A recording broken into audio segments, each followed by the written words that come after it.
I never imagined that a single night could destroy everything I thought I knew about my life. My name is Alec Rose, and this is the night that changed me forever. It started like any other argument, though, now that I think back, maybe it had been building for years. My mother and I had always been close, but there were cracks, sharp edges I tried to ignore. That night, it was just another fight, or at least I thought it was. I don't even remember the exact words that triggered it. Maybe it was me forgetting to do something. Maybe it was the frustration she had carried for years boiling over. But I remember the sound of her voice. It was loud, cutting through me like glass. And then came the words that I can never forget, "You're ungrateful. Get out. Don't you ever come back." At first, I stood frozen. I thought she couldn't mean it. Parents yell, they say things they don't mean, right? But her eyes told a different story. There was no softness, no hesitation, no sign of the mother I had grown up with. It was final. It was rejection, plain and sharp. I don't know how my feet carried me out the door, but they did. The slam behind me echoed in my ears as if the entire house had sealed itself against me. For a second, I just stood there, staring at the place I had always called home. My chest ached, my hands shook, and I told myself it would blow over. Maybe she would open the door, call my name, and pull me back inside. But the door stayed shut. So I walked. I didn't even know where I was going. I just knew I couldn't stand in front of that house any longer. The night air felt colder than it should have been, and each step felt like I was walking further away from the person I thought I was. I didn't have a bag, no money, nothing but the clothes on my back. With each block, reality pressed heavier on me. I had nowhere to go. At first, the streets felt almost quiet, almost safe in their emptiness. Streetlights flickered overhead, and I told myself I would just keep walking until I figured something out. But the longer I walked, the more the world seemed to change. I began noticing the stares, people who looked at me as if they already knew my story, as if I had a sign on my forehead that said unwanted. Their eyes followed me, and though no one spoke at first, the silence itself was enough to make me uneasy. And then the whispers started. Small, sharp comments that cut into the night like knives. Ungrateful. Doesn't belong here. Words that carried weight, words that felt like they weren't just about me leaving home but about something deeper, something I couldn't escape no matter how far I walked. I tried to convince myself I was imagining it. That my mind was just fragile after what had happened. But then I reached the corner store. That's where I saw them, a group of men leaning against the wall, their eyes locking on me the moment I stepped into view. Their voices carried across the pavement. Cruel, mocking. Lost, aren't you? One of them called.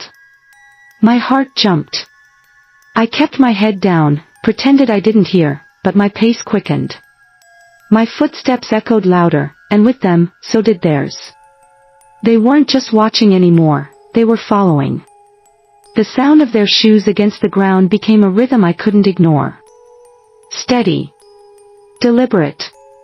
My pulse raced. I told myself not to panic, that I just needed to get out of sight, so I turned down a side street. I thought I was being smart, thought I could lose them. Instead, the road narrowed, the lights dimmed, and I realized too late that I had cornered myself. The laughter behind me grew sharper, bouncing off the walls around me. I felt trapped. My breath came in short, uneven bursts, and every step felt heavier. For the first time, I understood something I had been avoiding. Being thrown out of my home wasn't the worst part. The worst part was that outside, I wasn't safe. Out here, I was a target. My mind raced with questions. Should I run? Should I scream? Should I turn back to the only house I knew, even if it meant facing the mother who had pushed me out? But I knew that door was shut. I was alone now. And then, just as I thought the night couldn't get any darker, I heard it. The low hum of an engine, the slow roll of tires against cracked pavement. A car crept up to the mouth of the alley. Its headlights flared, blinding me for a second, pinning me in their glare like a spotlight on a stage I never asked to be on. My heart leapt with hope. Maybe this was help. Maybe someone had seen me, maybe someone car. Edition. But then the car didn't move on. It lingered. The engine idled. And slowly, the window rolled down. I froze, caught between the men's footsteps behind me and the unknown waiting in front of me. Every muscle in my body screamed for me to move, to decide, but I couldn't. I was paralyzed in the white light of those headlights, knowing deep down that this wasn't rescue. This was something else. Something worse. And in that moment, as the laughter behind me drew closer and the car's window slid open inch by inch, I realized, sometimes danger doesn't just find you, it waits for you, patient and hidden, until you're at your weakest. That was the moment I knew the night wasn't done with me. Not yet. The white light from the car's headlights burned into my eyes, forcing me to squint. I raised a hand, trying to shield myself, but that didn't stop the fear tightening in my chest. My body shook. I wanted to believe this car had stopped because someone wanted to help me. Maybe a stranger, maybe someone who cared enough to see a girl cornered in the dark. But my gut told me the truth before my mind could catch up. This wasn't safety. This was something else. The window rolled down slowly, deliberately, and I could just barely make out the silhouette of a man inside. His face was hidden by the shadows, but I could feel his eyes on me, cold and heavy, the way someone might look at prey. Behind me, the footsteps grew louder. The men's laughter echoed off the walls, bouncing around the alley until it felt like it was closing in on me from every side. My heart pounded so hard I thought it might burst. My throat tightened, but no sound came out.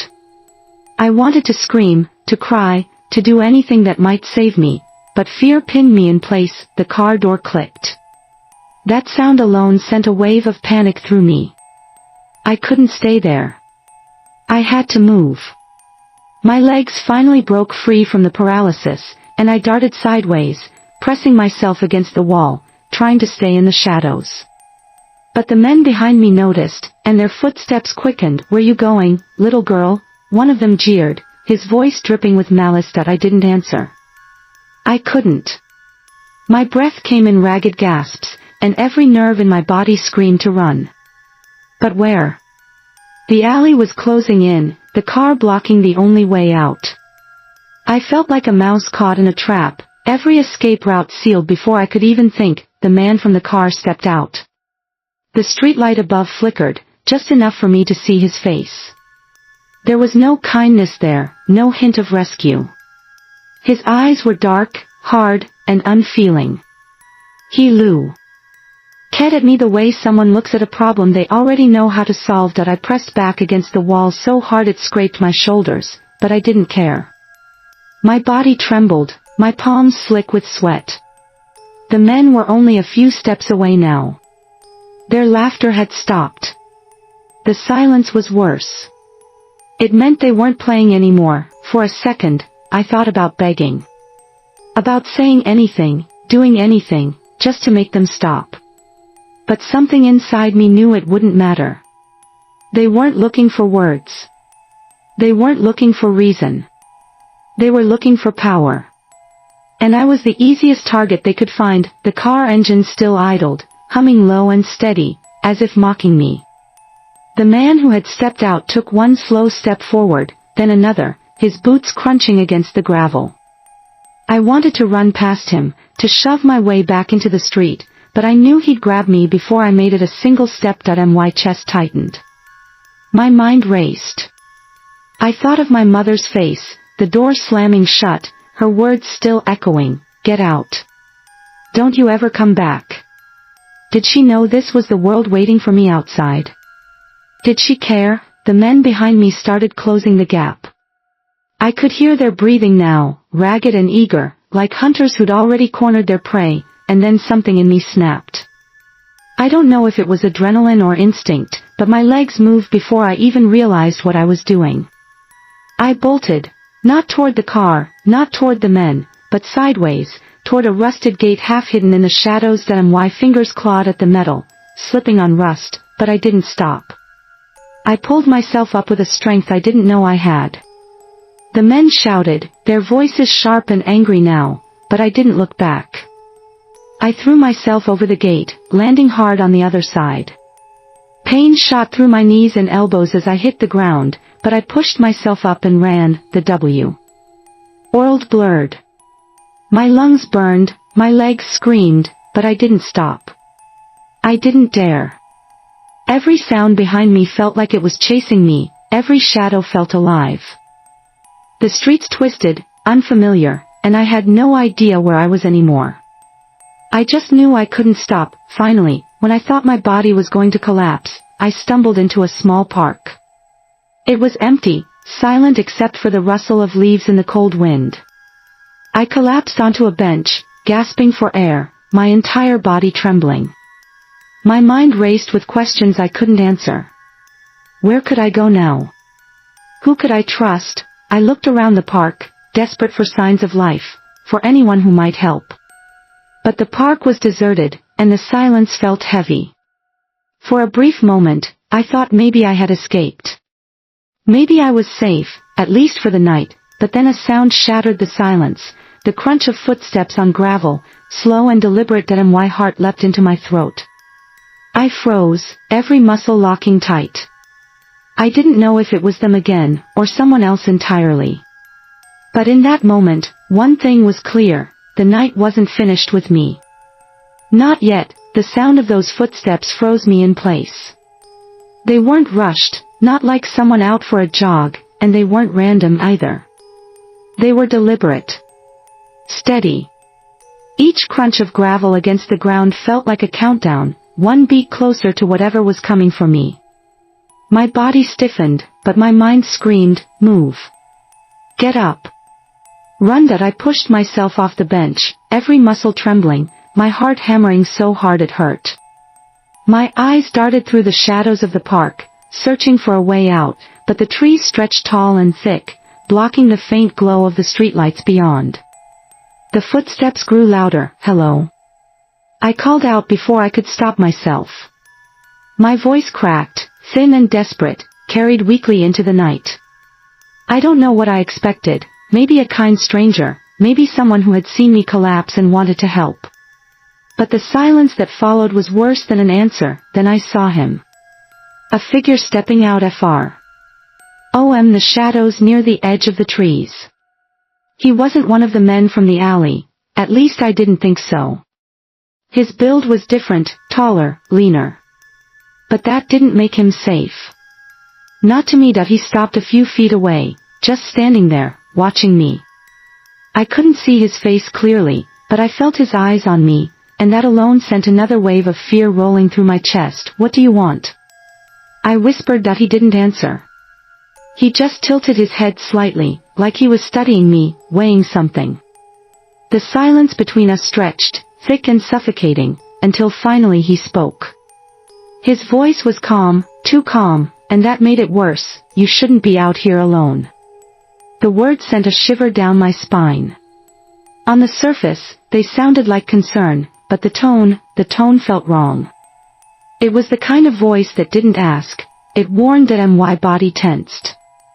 I glanced around, trying to calculate how quickly I could make it back to the street. My legs still ached from running, my lungs burned, but I knew I couldn't stay.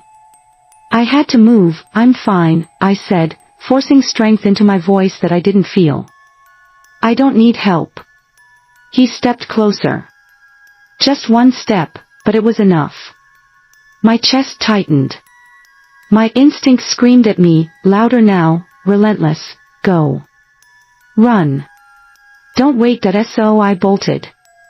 I didn't even think. I turned and ran as fast as my legs could carry me, the pain in my knees and lungs forgotten in the rush of adrenaline. Behind me, I heard his footsteps break into a run. The park blurred past me. Trees, benches, shadows, all of it melted together as my feet pounded the dirt path. My breath came in sharp, ragged gasps, but I didn't slow. I couldn't. The sound of his shoes against the ground was too close, too steady that I cut across the grass, sprinting toward the streetlights on the other side of the park. My chest screamed, my body begged me to stop, but I forced myself forward. Just a little farther. Just a few more steps. When I burst out of the park and onto the street, the lights felt like salvation. Cars rolled by in the distance, their headlights slicing through the night. I stumbled onto the sidewalk, waving frantically at the nearest car, but it sped past, the driver not even glancing my way. That I turned, desperate, and saw the man at the edge of the park, standing still in the shadows. He didn't chase me into the light. He just stood there, watching. The streetlight above flickered, and for the briefest second, I thought I saw a smile on his face. A slow, knowing smile that my stomach twisted. He wasn't just some random stranger.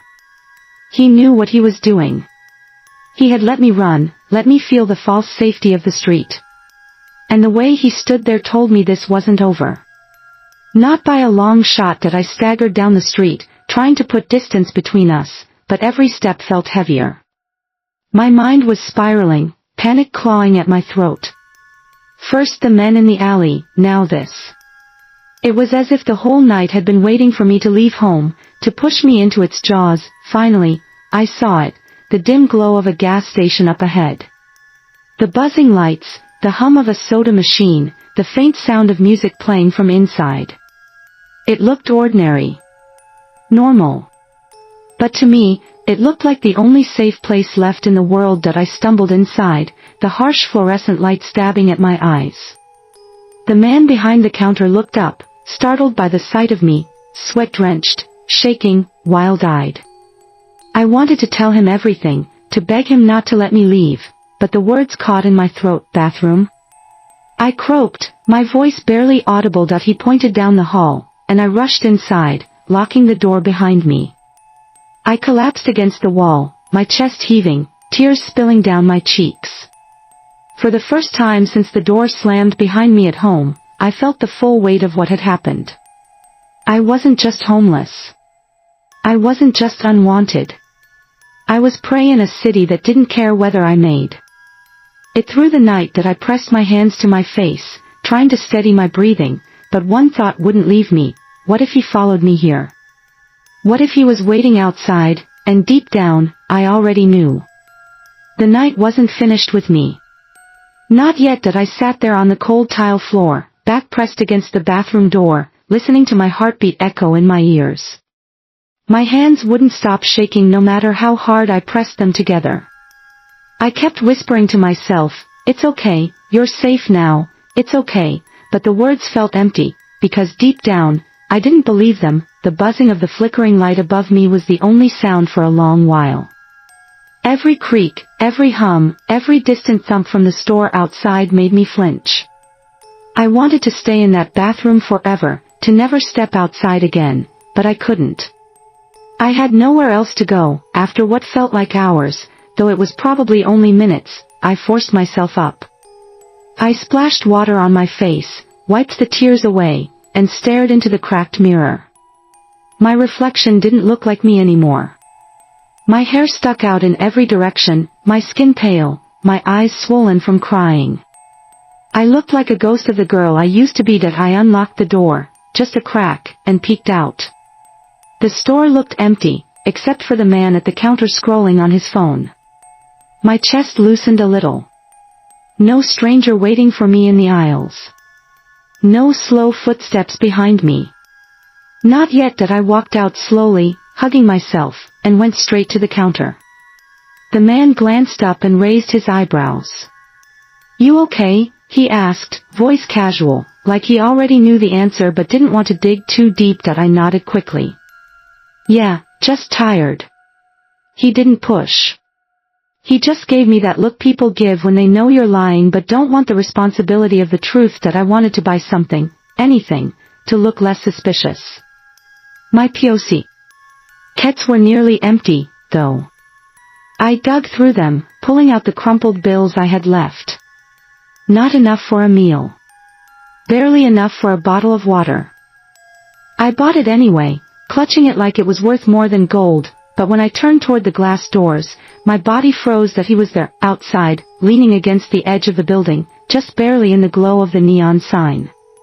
That same tall, lean figure.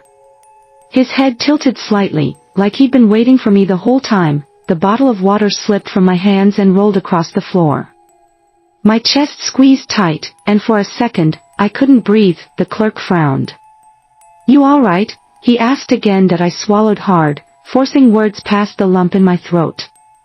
"That man, out there. He's been following me." The clerk leaned over the counter, squinting through the glass. "Him? You sure?" "Yes." My voice came out sharper than I meant. "He was in the park. He chased me." The clerk's face changed, but not in the way I expected. Not concern. Not shock. Something else, something unreadable. He leaned back slowly, crossed his arms, and then he said, almost too calmly, "Well, maybe you should go talk to him." My blood ran cold. I shook my head violently. "No. No, I can't. You don't understand," but he cut me off. "I think you should." The way he said it, the way his lips curled just slightly, sent a surge of dread flooding through me. My legs felt weak, my stomach turning. This wasn't just bad luck. This wasn't just me running into the wrong man at the wrong time. They knew each other. That I stumbled back, shaking my head, my eyes darting from the clerk to the glass doors. The man outside hadn't moved. He was still leaning against the wall, but now I realized his posture wasn't relaxed, it was patient. Waiting. The realization hit me like a punch to the gut. I wasn't safe here. I had walked straight into another trap. That I backed away from the counter, my voice trembling. "I have to go." The clerk shrugged.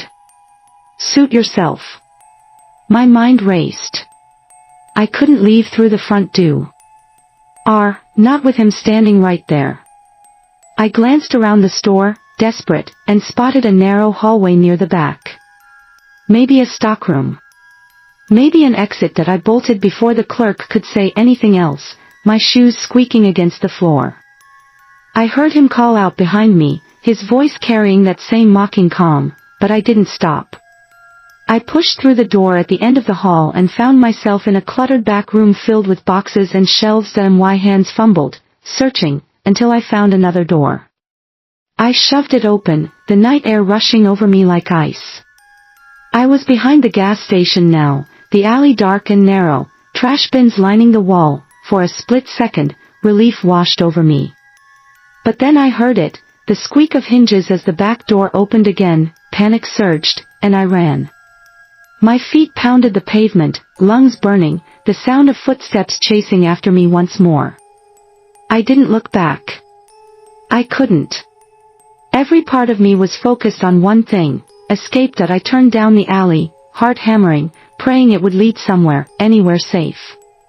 But as I reached the end, I froze. 2 men stood there, blocking the way out, the same ones from earlier, the alley where it all began. Their faces twisted into cruel smiles, recognition flashing in their eyes, and in that moment, I realized the truth. That I hadn't escaped anything. I had been driven here. Herded. Every step, every turn of the night, had been leading me right back into their hands, and now, with the shadows closing in, I was trapped. The world seemed to shrink around me in that moment. The alley was too narrow, the air too heavy, the shadows too thick. My chest tightened so hard I thought my ribs might crack. I wanted to scream, but my voice lodged in my throat. All I could do was stare at them, those faces, those cruel smiles. They weren't just random strangers. They were hunters, and I was their prey. The 2 men at the end of the alley stepped forward slowly, their movements deliberate, like they were savoring my fear. Behind me, I heard the echo of footsteps. He was there too. The man who had followed me from the park, the one waiting outside the gas station. Now I was caught between them, no way out. That I spun around, looking for anything, a door, a window, a ladder, even a crack I could slip through. But the walls rose high and unyielding, the dumpsters pressed tight against the brick. It was like the alley itself had been designed to trap me. Why me? The thought screamed inside my head, pounding louder than my heartbeat. I had done nothing, said nothing, hurt no one. And yet here I was, cornered like I was guilty of something I couldn't name. One of the men spoke, his voice low and chilling. Thought you could run. My knees nearly gave out at the sound. I wanted to say something, anything, to defend myself. But what could I say? That I was just a girl trying to survive. That I hadn't asked for any of this. My mouth opened, but no words came. The man behind me chuckled, the sound dripping with satisfaction. She's scared. They enjoyed this. They fed on it. That I pressed myself against the wall, the rough bricks scraping my skin through my thin shirt. My mind raced in 1,000 directions, but every path ended in darkness. My body shook uncontrollably, but somewhere deep inside, a tiny spark of defiance flickered. If they wanted me broken, silent, destroyed, maybe I could give them something else instead. With a sudden burst of desperation, I grabbed the closest thing I could find, an old glass bottle lying near the dumpster. My fingers wrapped around it so tightly my knuckles turned white. I lifted it, holding it out in front of me like a shield. They laughed. All three of them. It was a deep, cruel sound that echoed off the walls. To them, I wasn't a threat. I was A.J. Oak. A trembling girl clutching a piece of broken trash, standing against men who looked like they had done this before, but I didn't lower it. If this was all I had, then I would use it. One of them stepped closer, his shadow stretching across the pavement. Go ahead, he taunted. Let's see what you've got. My hands shook so hard I thought the bottle might slip, but I tightened my grip, my breath ragged. Stay back, I forced out, my voice breaking. The second man tilted his head, mocking me. Or what? The words cut into me like knives. They didn't see me as human. They saw me as less. Someone they could torment, control, erase, and that realization lit something inside me. Fear, yes, but also anger. A raw, burning anger that I had been carrying all night, maybe all my life, without realizing. Anger at being cornered, judged, hunted for no reason other than who I was. The footsteps drew closer, the walls pressing in tighter, and I thought I was about to collapse. But then, in the distance, a sound cut through the tension, the sharp screech of tires, followed by headlights flooding the mouth of the alley. For a split second, the men froze, their faces twisting with annoyance. A car had pulled up at the end of the street, its engine rumbling, its lights slicing through the darkness. I didn't know who it was. I didn't care. It was my only chance. Without thinking, I hurled the bottle against the wall with all the strength I had. It shattered loudly, the sound exploding through the alley like gunfire. The men flinched, and in that tiny heartbeat of distraction, I ran. I darted past them, my shoulder slamming into one as I forced my way toward the headlights. My legs pumped, my chest burned, but I didn't stop. I couldn't stop. Get her, one of them shouted behind me, their voices erupting in rage, but I kept running, the light drawing me like a lifeline. As I reached the end of the alley, I saw the car door swing open. A figure stepped out, tall, firm, silhouetted by the glow. For a moment, I thought I was saved, but then my stomach dropped. Because the face that came into view wasn't kind. It wasn't a stranger rushing to help. It was another one of them. The cruel grin spread across his lips as he leaned against the car, arms crossed, like he'd been waiting for me too. The trap was wider than I ever imagined, and my body froze, my breath catching in my throat. Behind me, the footsteps closed in again. In front of me, the man by the car raised his hand and pointed, signaling the others, and in that terrible, suffocating moment, I realized the truth. This wasn't random. This wasn't chance. They wanted me here. All of them, and now, I had nowhere left to run.